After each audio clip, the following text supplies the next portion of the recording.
चलो अभी एक नया कॉन्सेप्ट है AS19 में विच इज थोड़ा सा अजीब है।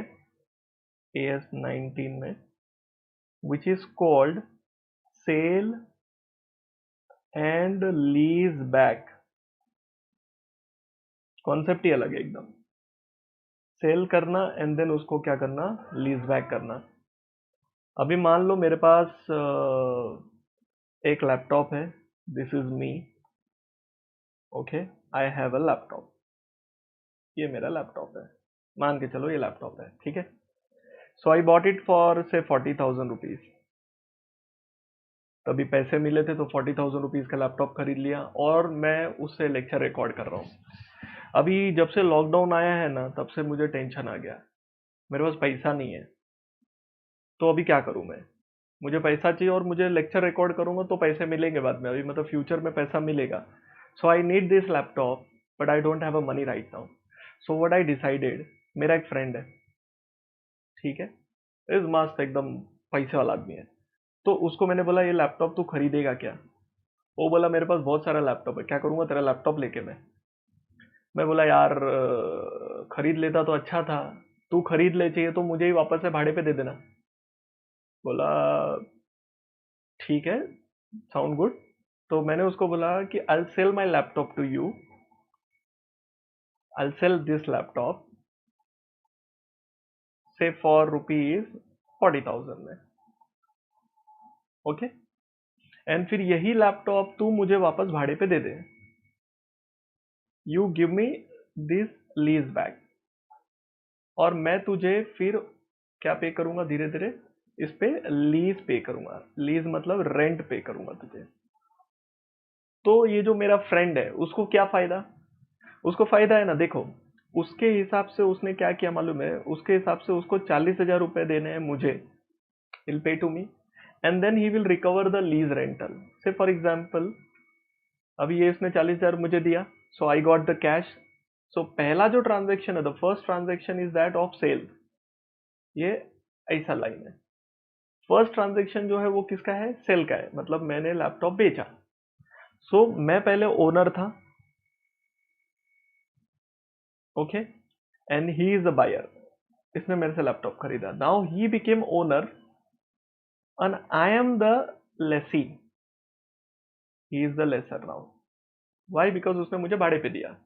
जब लीज बैक करता हूं तो वापस से असेट मेरे पास ही आ जाता है, लैपटॉप मेरे पास ही आ जाता है, मैं लेक्चर भी रिकॉर्ड कर पा रहा हूँ और धीरे धीरे मुझे क्या करना है, भाड़ा देना है इसको।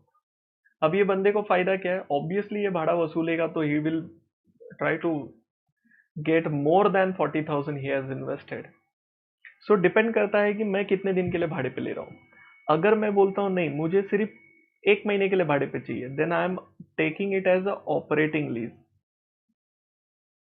लीज बैक है लेकिन ऑपरेटिंग लीज बैक है। या मैं बोला कि तू टेंशन मत ले, लैपटॉप मैं ही यूज करूंगा, मैं तेरे को भाड़ा देते रहूंगा, उसको बोलेंगे फाइनेंस लीज बैक। सो लीज बैक में भी डिपेंड करता है कि मैं कितने दिन के लिए ले रहा हूं। अगर मैंने लीज बैक किया और टेम्पररी पीरियड है, मतलब 1 महीना 2 महीना may be 1 year, then it will be operating lease back and it will be treated as normal. And if it is a finance lease back, मतलब मैं ही अल्टीमेट यूज करने वाला हूं, तो तुमको ये ट्रांजेक्शन थोड़ा फिशी नहीं लग रहा है कि पहले बेचा फिर भाड़े पे लिया, जब भाड़े पे लेना ही था तो बेचा क्यों।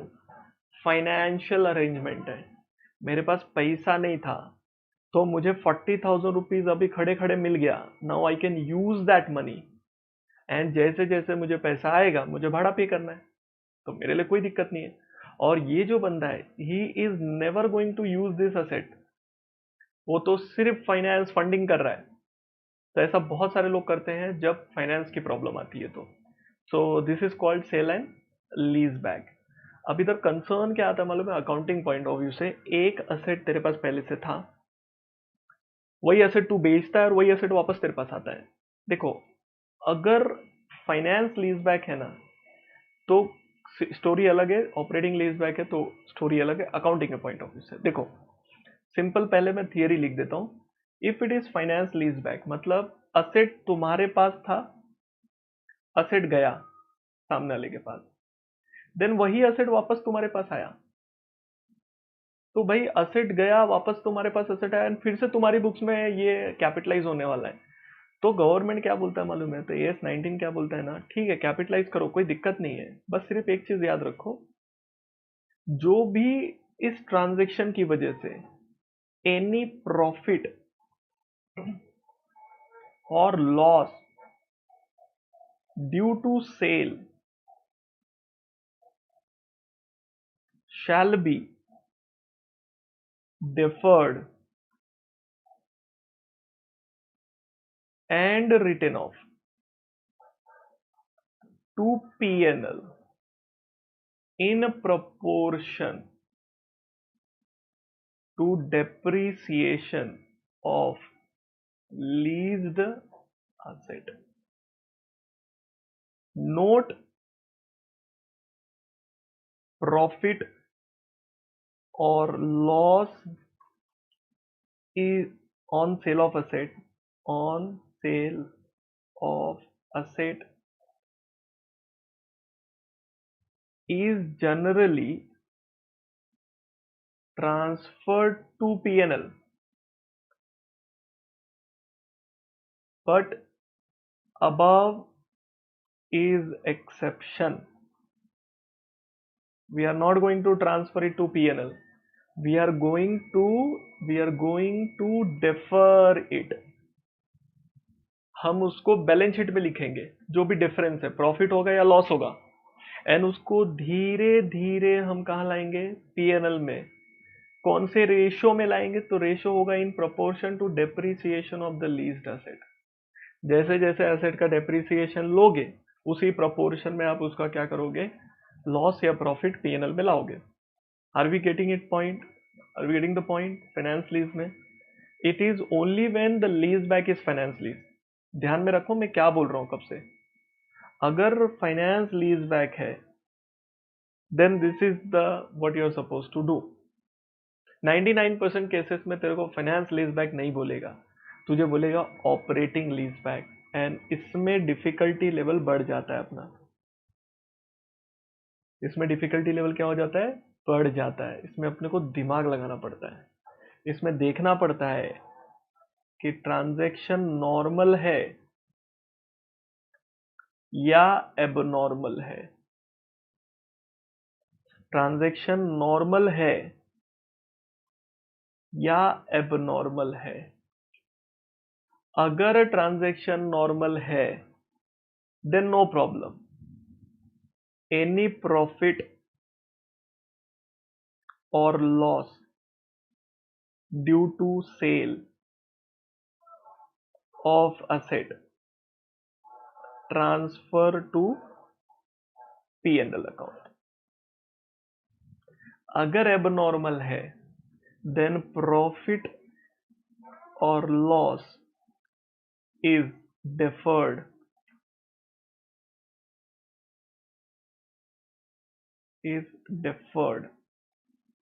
and written off to P&L over lease term।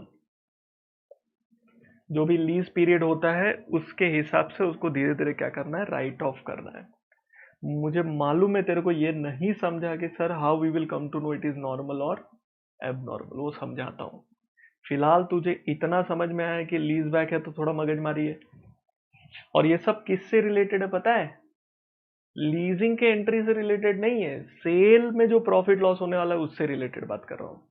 I will give you example to better understand this way. मान ले मेरे पास कोई एसेट है, आई हैव अ एसेट जिसका अभी बुक वैल्यू है ना 100 रुपए, okay, and if I sell this say for 120 to someone, tell me what generally what entry you will pass। तो हम लोग एंट्री क्या पास करते हैं? हम लोग बोलते हैं बैंक अकाउंट डेबिट 120 मिला टू एसेट गया अपना 100 रुपए का, एंड जो भी डिफरेंस आता है इधर पे प्रॉफिट हुआ, we transfer that difference to P&L account। Yes or no? This is what you do normally, this is normally we do, but if the transaction is something like this, if it is asset which is having a book value of 100, which is being sold to someone, sell for rupees 120, and the same asset is leased back, then ये जो entry आपने पास करी ना, इसको सोच के पास करनी है. If it is the situation like this, sale and lease back है, the above is called sale and second is called lease back. ये दोनों कंडीशन होगा तो ये हरकत करनी है अपन ने. अब ऐसे केस में तुम 120 रुपीज बैंक में आएगा 100 रुपए का सेट या 20 रुपए का गेन नहीं दिखा सकता. आपको देखना पड़ेगा वो लीज बैक क्या है. अगर मान लो वो लीज बैक एफएल है, फाइनेंस लीज है, देन एंट्री ऐसे आएगी बेटा. सुन ध्यान से. बैंक अकाउंट डेबिट कोई दिक्कत नहीं, आपको 120 रुपए मिल गए, यूज करो, मजे करो. असेट क्रेडिट हो गया, उसमें भी कोई दिक्कत नहीं है. ये जो 20 रुपीज का गेन है ना, दिस विल बी डिफर्ड. समझा आपको? This will be deferred gain, और ये जाएगा तुम्हारा बैलेंस शीट में. Which side? अभी क्रेडिट साइड है तो लाइबिलिटी साइड में जाएगा डिफर्ड गेन बोल के 20 रुपीज का. एंड ये धीरे धीरे पीएनएल में आएगा, राइट ऑफ होगा. जैसे ईयर 1 पे समझो 5 रुपया हुआ, फिर ईयर 2 पे 5 रुपया हुआ, फिर ईयर 3 पे 5 रुपया हुआ, ऐसे राइट ऑफ होगा, जिसको बोलते हैं राइट ऑफ होना. बोलने का मतलब होता है you can't put the entire gain of 20 rupees in a single year. This entire gain can not be in a single year. इसको डेफर करना है एंड धीरे धीरे पीएनएल में लेना है. This is what I am talking about. If it is FL, if it is FL, FL का clear हो गया सबको? वही इंग्लिश मैंने यहां लिखा है बेटा. Any profit and loss due to sale shall be deferred and written off to P&L in proportion to depreciation of leased asset. मैंने अभी वो एंट्री नहीं दिखाई की, क्योंकि फाइनेंस लीज होगा तो आपको कैपिटलाइज करना पड़ेगा, तो कैपिटलाइज करके जैसे जैसे उसको डिप्रिशिएट करोगे वैसे राइट ऑफ करना है. तो यहां लिख के रख देता हूं मैं, इन प्रपोर्शन टू डेप्रिसिएशन. जैसे जैसे डेप्रिसिएशन लोगे उस प्रपोर्शन में इसको राइट ऑफ करना है. फिलहाल कॉन्सेप्ट समझा क्या राइट ऑफ करना है? मतलब तुम उसको गेन नहीं दिखा सकते. It is not actually your gain, it is a financial arrangement that you entered into with this guy. ठीक है. और यही ट्रांजैक्शन अगर ओएल हो जाए, ऑपरेटिंग लीज हो जाए, देन अपने को दो पॉसिबिलिटी पैदा होती है. Either the transaction is normal और the transaction is abnormal. Whether it is normal or abnormal, it depends when you compare your book value with your, book value नहीं, selling price with fair value, और fair value बोले तो market value. When you compare selling price with fair value or market value, what I am trying to say, समझो. क्या ऐसा हो सकता है क्या कि मेरे पास जो असेट है उसका बुक वैल्यू 100 रुपया है, ये असेट इसको मैंने बेचा, सेलिंग प्राइस है से 120. हो सकता है ऐसा? बिल्कुल हो सकता है, क्यों नहीं हो सकता?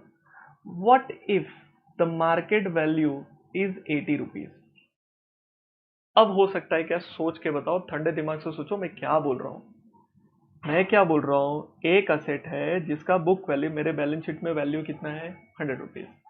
मैंने वो इसको बेचा 120 का, और उसने खरीद भी लिया.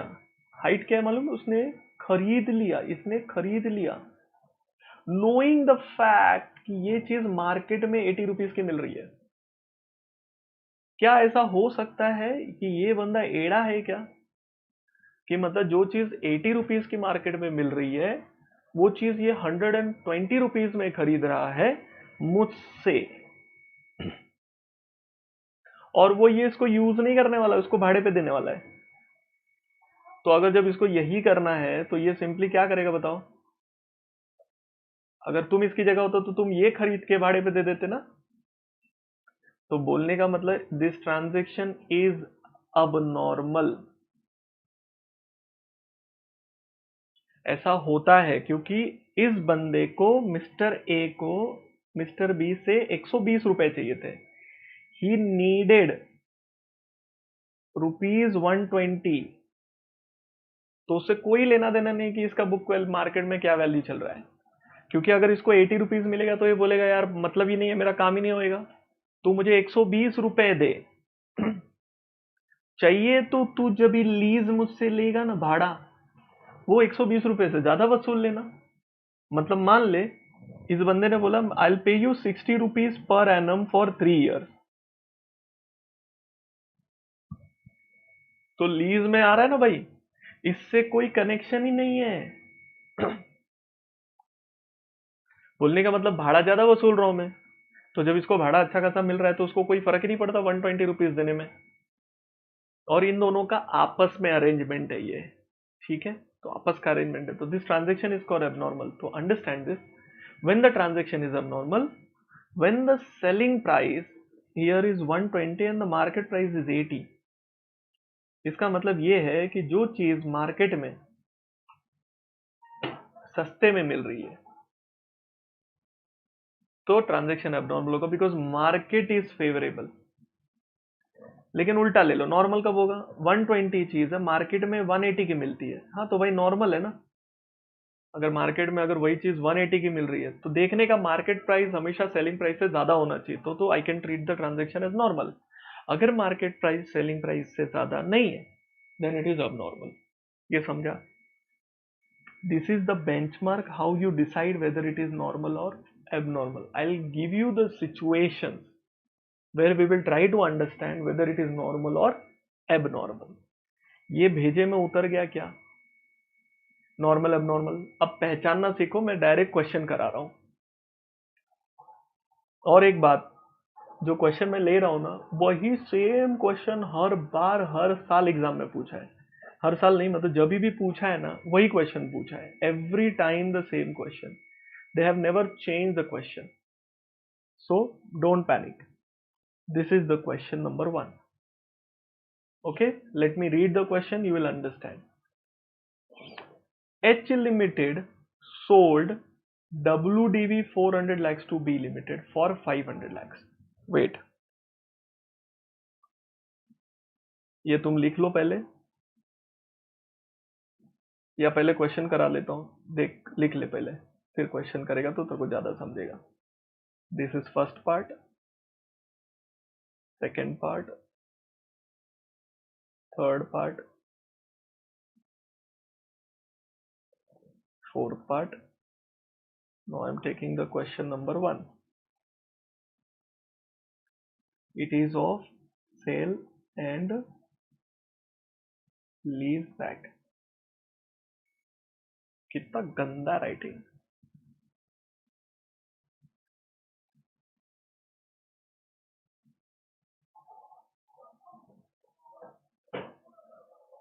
अभी ठीक है, sale and lease back, question number 1।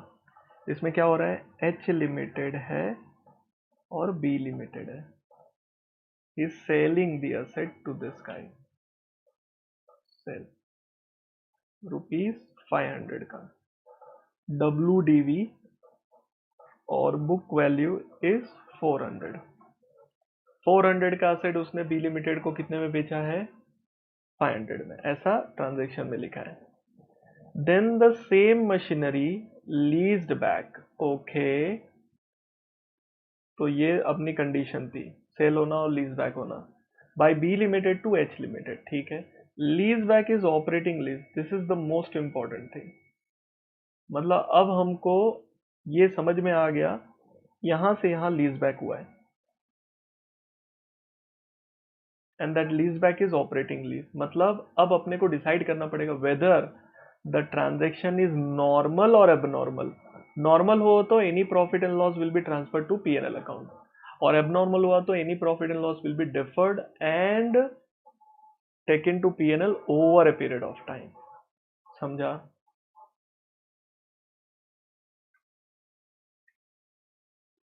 चलो अभी मुझे बताओ ट्रांजैक्शन नॉर्मल है कि अबनॉर्मल है, वो डिसाइड करना है। Selling price is equal to fair value, मतलब वो बोल रहा है कि जो सेलिंग प्राइस है is equal to fair value, मतलब मार्केट वैल्यू। नॉर्मल है, तो this transaction is called normal. Fair value is 600, तो वो बोल रहा है सेलिंग प्राइस 500 है और मार्केट वैल्यू जो है वो 600 है। तो कहना ऐसे ठीक है, मतलब मार्केट वैल्यू ज्यादा है, सेलिंग प्राइस सस्ते में बेच रहा है, तो ठीक है ना। मार्केट में अगर कोई चीज 600 की बिक रही है और मेरे को 500 में मिल रही है तो नॉर्मल ट्रांजैक्शन मानूंगा मैं इसको। Fair value 450 and selling price is 380। Again market value ज्यादा है, सेलिंग प्राइस कम है, ठीक है, तो ठीक है, मतलब नॉर्मल है, ये भी नॉर्मल है। Fair value is 400 where selling price is 500, ये एबनॉर्मल है, क्योंकि कोई भी बंदा अगर मार्केट में 400 की मिल रही तो 500 में क्यों खरीदेगा। If anyone is selling for 500 जो मार्केट में 400 का मिलता है, तो एबनॉर्मल हो जाएगा। Fair value 460, selling price is 500, again abnormal.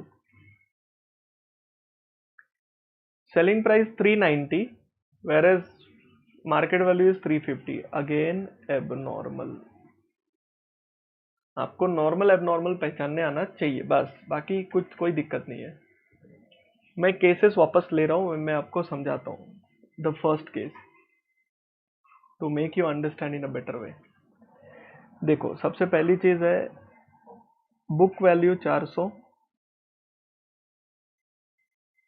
Selling price 500,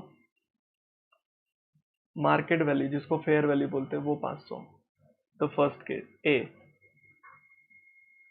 तो ऐसे केस में ट्रांजैक्शंस की एंट्री, ये ट्रांजैक्शन क्या है बताओ?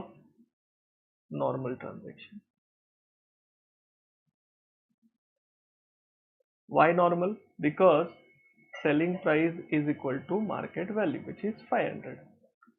तो ऐसे केस में profit and loss will be transfer to P&L account. तो एंट्री आ जाएगी बैंक अकाउंट डेबिट 500 रुपए मिले टू असेट चला गया, सो असेट चला गया बुक वैल्यू पे विच इज 400।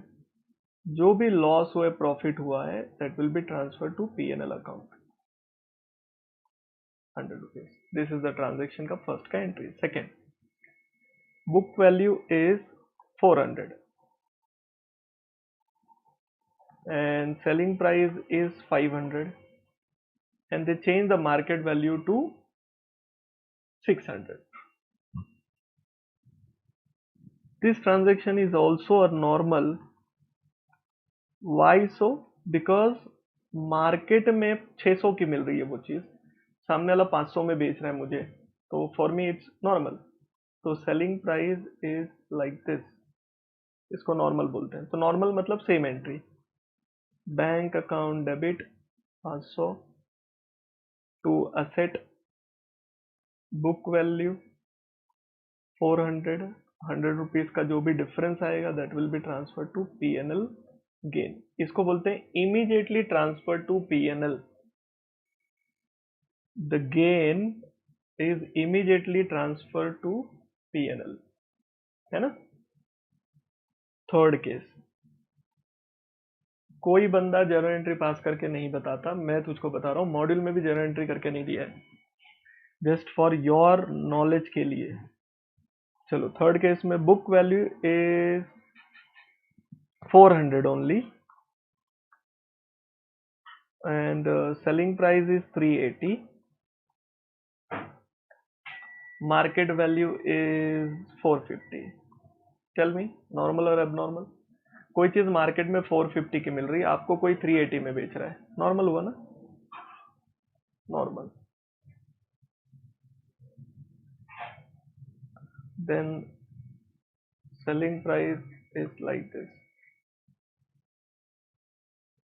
तो normal entry immediately transfer to P&L, 380 मिला, असेट चला गया, बुक वैल्यू कितना 400, 20 का डिफरेंस, सॉरी डेबिट में आएगा, लॉस है, कोई बात नहीं, लॉस भी है तो भी वो पीएनएल में जाएगा।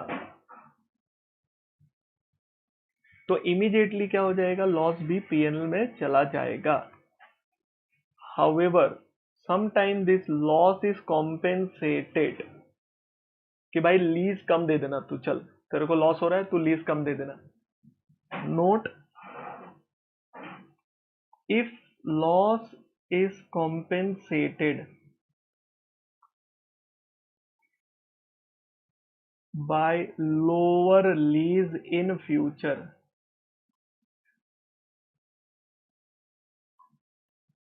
then such loss is deferred and transferred to P&L over lease term. Only when the loss is compensated. अगर ये क्वेश्चन में लिखा रहेगा तो ही ये करना है, otherwise immediately to the P&L. The fourth case, this one, book value is 400, selling price is 500, market value which is called fair value is 400. अब तुम खुद सोचो, कोई चीज मार्केट में 400 की मिलती है, कोई मुझे 500 में टिका रहा है, पागल हूं क्या मैं? So this transaction is called abnormal transaction. And abnormal कैसे हुआ? क्योंकि सेलिंग प्राइस ज्यादा है मार्केट वैल्यू से, मैं पागल नहीं है खरीदने के लिए। तो अब जरा ध्यान देना, whenever transaction is abnormal then entry is passed considering this and this, इसको इग्नोर करते हैं। कैसे? ध्यान दो, एंट्री देखो सब लोग, बैंक में पैसा मिला तुझे 500, ये पैसा मिला, टू तेरे पास से असेट चला गया, असेट बुक वैल्यू 400 का असेट गया। आइडियली स्पीकिंग तेरे को 100 रुपए का क्या होने चाहिए, गेन, लेकिन 100 रुपए का गेन नहीं देखने का, इसको देखने का और इसको देखने का। Is there any gain? अगर ये ट्रांजेक्शन मार्केट वैल्यू पे हुआ होता तो कोई गेन होता क्या? नहीं होता। तो कोई भी गेन नहीं होता तो इमीडिएटली कोई गेन रिकॉग्नाइज मत करो, पूरा का पूरा गेन जो 100 रुपीज का है that will be deferred and it will be written off to PNL over a lease term. क्योंकि गेन हुआ ही नहीं एक्चुअली देखेगा तो, क्योंकि आप क्या करोगे मालूम है, जो मार्केट वैल्यू ट्रांजेक्शन होता ना उसके हिसाब से गेन और लॉस इमीडिएटली रिकॉग्नाइज करो, एंड जो एक्चुअली फिगर आ रहा है इन दोनों के बीच का डिफरेंस उसको डिफर करो। समझेगा? When I will do the next one you will understand in a better way. Fifth one देखो, आपको दिमाग दौड़ेगा आपका। Book value 400, selling price 500 and market value is 460। चलो बताओ नॉर्मल और अबनॉर्मल। कोई चीज मार्केट में 460 की मिल रही, कोई मुझे 500 में टिका रहा है, मैं तो पागल हूं खरीदने के लिए। Abnormal transaction. Now tell me, abnormal transaction में एंट्री पास करते हो इसको और इसको देख के इमीडिएटली वाला जो भी हिसाब है वो करो। तो देखो, बैंक अकाउंट डेबिट, बैंक में 500 मिला बॉस, पैसा यही मिला। टू, असेट कितने का चला गया तेरा, बुक वैल्यू 400 का। इमीडिएटली कितना बुक करेगा, इमीडिएटली? तो इमीडिएटली बुक करने का हिसाब ये है, इन दोनों को कंपेयर करो। अगर 400 की चीज 460 में बेचा, 400 की चीज 460 में बेचा, तो इमीडिएटली कितना गेन होता, 60 का। परफेक्ट, देन दैट 60 का gain can be transfer to PNL. But sir actually तो गेन 100 का हुआ है। हाँ वही समझाना चाहता हूं। तो जो 40 का गेन है that will be deferred and it will be written off to PNL over a period of time. ये पीएनएल में आएगा to PNL over lease term. Because ये एबनॉर्मल गेन है।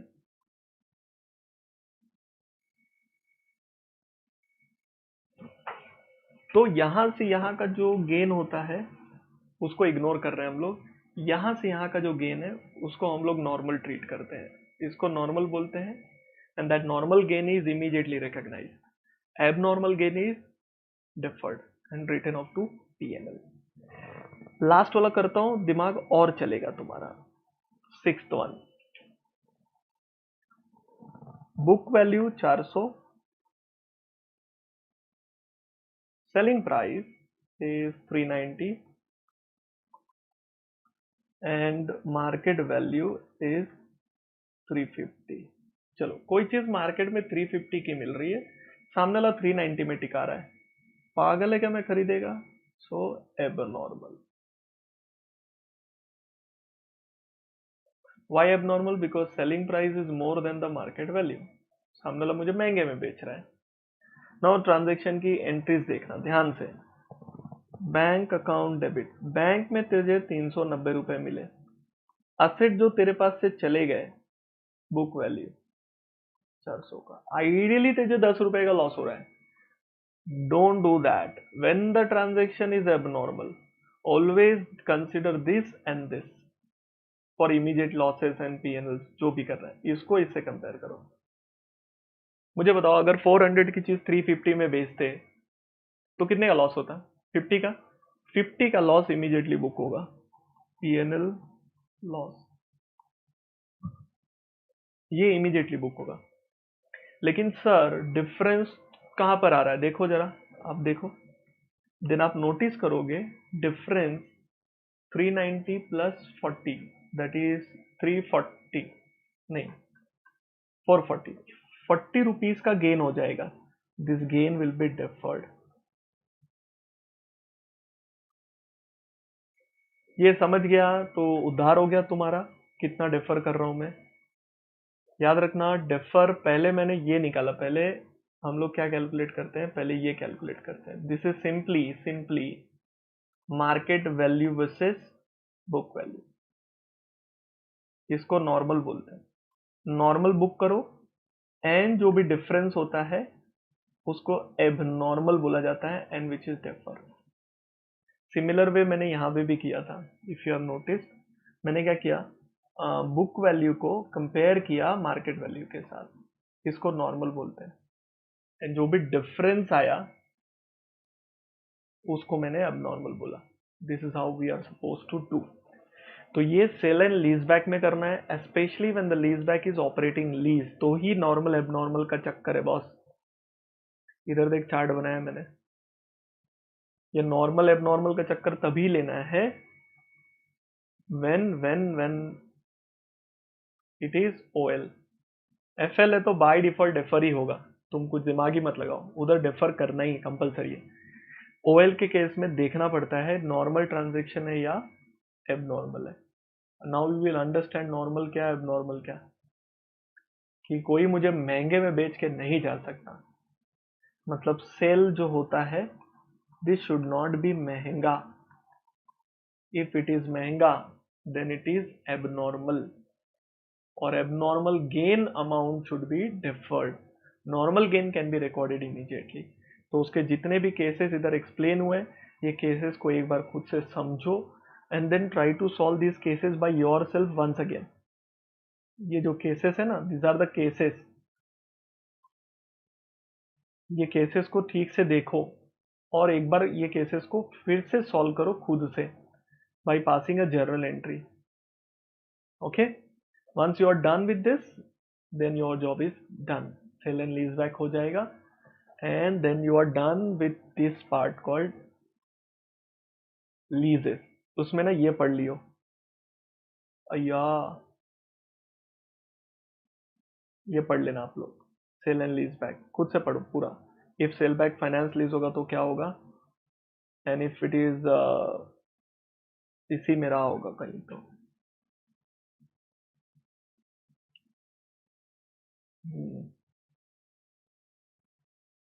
यस है। If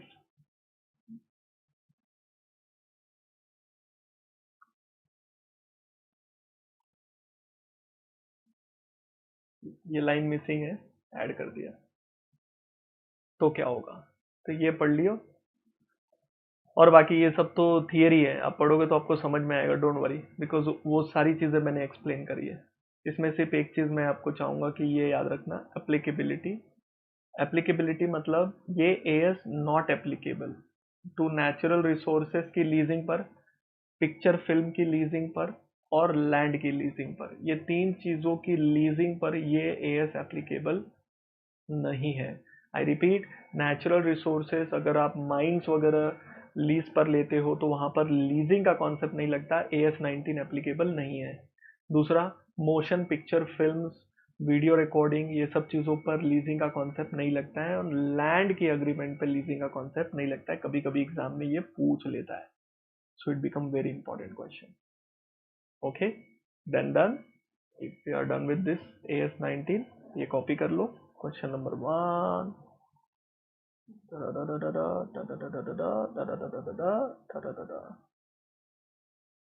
Okay, done with the AS19.